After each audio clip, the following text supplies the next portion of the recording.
தந்தை, மகன், தூய் ஆவியாரின் பேராலே ஆமென். ஆன்ம வழிகாட்டி ஏப்ரல் மாதம் 26ஆம் தேதி ஞாயிற்றுக்கிழமை. தூய் ஆவியாரிடத்தில் நம்மை ஒப்புக் கொடுத்து மன்றாடுவோம். தூய் ஆவியாரே, தேவரீர் எழுந்தருளி வாரும். பரலோகத்திலே நின்று உம்முடைய திவ்ய பிரகாசத்தின் கதிர்களை வரவிடும்.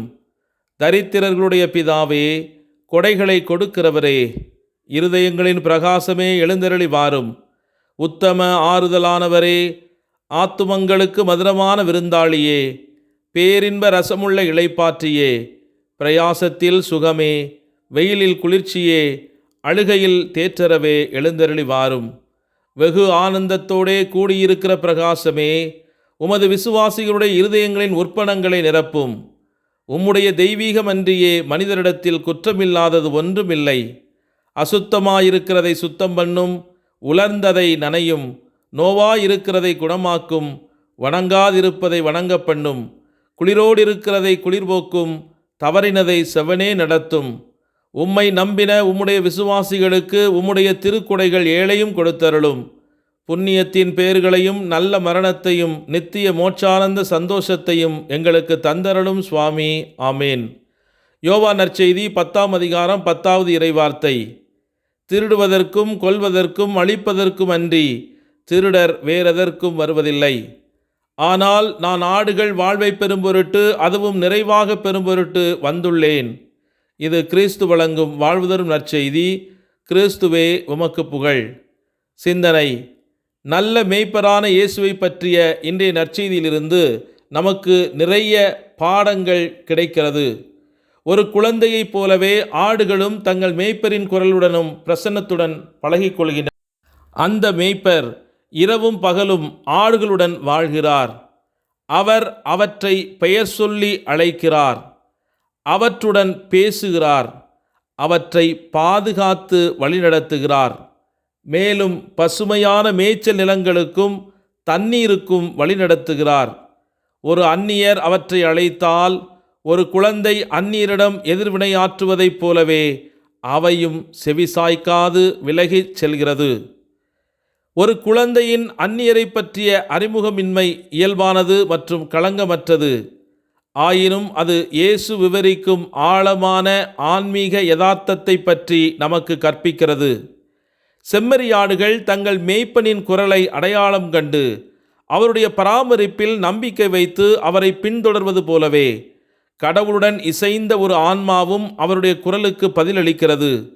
இதற்கு மாறாக தங்கள் மத அறிவில் பெருமை கொண்ட பரிசேயர்கள் இயேசுவை உண்மையான மேய்ப்பராக அடையாளம் காண தவறினர். இந்த தோல்வி கலங்கமற்ற அறியாமை அல்ல, அது அவர்களுடைய தெய்வீக பணியை அவர்கள் நிராகரித்ததில் வேரூன்றிய வேண்டுமென்றே கண்மூடித்தனமான செயலாக இது பார்க்கப்படுகிறது. குணமாக்கப்பட்ட பார்வையற்றவர் விசுவாசத்தின் எளிமையுடன் இயேசுவின் குரலை உணர்ந்தார்.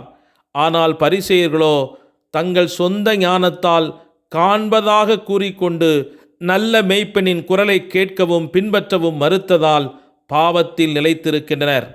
இரவும் பகலும் கடவுள் உங்களை கூப்பிடுகிறார் என்ற உண்மையை இன்று நாம் சிந்தித்து பார்ப்போம். அவருடைய குரலை நாம் அடையாளம் காண்கிறோமா, அல்லது பரிசேயர்களைப் போல அவரிடமிருந்து விலகிச் செல்கிறோமா? நல்ல மேய்ப்பரை பின்பற்றுவது என்பது நாம் வாழ்வில் அவருடைய தெய்வீக பிரசன்னத்துடன் நெருங்கிய உறவை கொண்டிருப்பதில் தொடங்குகிறது.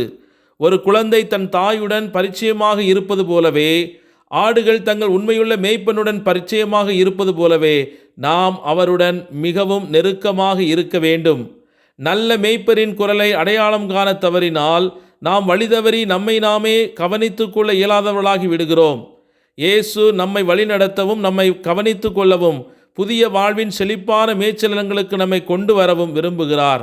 அவருடன் நெருக்கமாக உறவு கொண்டு அவருடைய குரலை மட்டுமே கேட்டு அந்த திருடர்களுக்கு தப்பி பிழைக்க குருடனைப் போல விசுவாச கண்களின் வழியாக அவரை கண்டுகொள்ள இறையருள் வேண்டி இணைந்து மன்றாடுவோம். ஜெபிப்போமாக. எங்களை கைவிடாமல் எப்போதும் கைதூக்கி நிலைநிறுத்தும் எங்கள் அன்பு ஆண்டவரே, நல்ல ஆயனாக விலகிச் சென்ற ஒவ்வொரு ஆடுகளையும் தேடி கண்டுபிடித்து அதனுடைய காயங்களை கட்டுகளிட்டு திடப்படுத்துகிற உண்மையான ஆயக்காரரே, உம்மை நன்றியோடு போற்றி துதித்து மகிழ்ந்து ஆராதிக்கிறோம். நல்ல ஆயனாக எங்கள் வாழ்வுக்கு கொடுக்கப்பட்ட உம்முடைய மேலான பிரசன்னத்திற்காக நன்றி. நல்ல ஆயன் தன்னுடைய ஆடுகளுக்கு குரலை கொடுப்பதைப் போல இன்று உமது குரல் எங்களை வந்தடைவதாக. அந்த குரலுக்கு செவி கொடுக்கிற மனநிலைகளை எங்களுக்கு தருவீராக. உம்மை இழந்து விடாத பாக்கியத்தை எங்களுக்கு தருவீராக. நல்ல ஆயனுடைய குரலை கேட்டு பின்பற்றுகிற பிள்ளைகளைப் போல நாங்களும் இன்று உமது குரலுக்கு முழுமையாய் செவிசாய்க்க அருள் தாரும். உம்மை விட்டு விலகாத வரம் தாரும். இந்த உலகத்தினுடைய தீமைகளையும் உலகத்தின் நவீன ஊடகங்களிலிருந்து வருகின்ற ஈர்ப்புகளையும் நாங்கள் கண்முன் கொண்டு அதனை பின்பற்ற எங்கள் வாழ்வை அர்ப்பணிக்காமல் இன்று உமது வார்த்தை தருகிற குரலை கேட்டு உம்மை மட்டுமே பின்பற்றி நடக்க எங்களுக்கு அருள் தாரும். ஆண்டவரே, இந்த உலகத்திற்கு பின்னால் சென்ற ஆடுகள் தங்களுடைய உடலிலும் மனதிலும் காயத்தை பெற்றுக்கொள்வதைப் போல இன்று உலகத்தை பின்பற்றி எங்கள் உடலிலும் மனதிலும் அனுபவித்து கொண்டிருக்கிற ஒவ்வொரு உடல் வியாதிகள், நோய்கள், குடும்ப பிரச்சனைகள் இவற்றிலிருந்து எங்களுக்கு விடுதலை தாரும். சிறப்பாக பொருளாதார சிக்கல்களாலும் கடன் தொல்லைகளாலும் வட்டி பிரச்சனைகளாலும் எங்கள் குடும்பத்தில் வந்து நிற்கிற அநேக சாபக்கட்டுக்கள், அநேக பாவங்கள் இவற்றிலிருந்து எங்களுக்கு விடுதலை தாரும். நல்ல ஆயனே, எங்கள் வாழ்வை பாதுகாப்பவரே, எதிரியின் கைகளிலிருந்து எங்களை விடுவிப்பவரே, உமது அன்பு கோட்டைக்குள்ளே எங்களையும் எங்கள் குடும்பம் முழுவதையும் ஒப்புக்கொடுக்கிறோம். நீரே எங்களை பாதுகாத்து வழிநடத்த வேண்டும் என்று எங்கள் நல்ல ஆயனே உம்மை நோக்கி மன்றாடுகிறோம். ஆமேன்.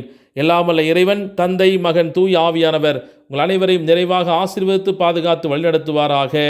ஆமேன். இயேசுவுக்கே புகழ், இயேசுவுக்கே நன்றி. மரியே வாழ்க. இயேசுவின் இரத்தம் ஜெயம்.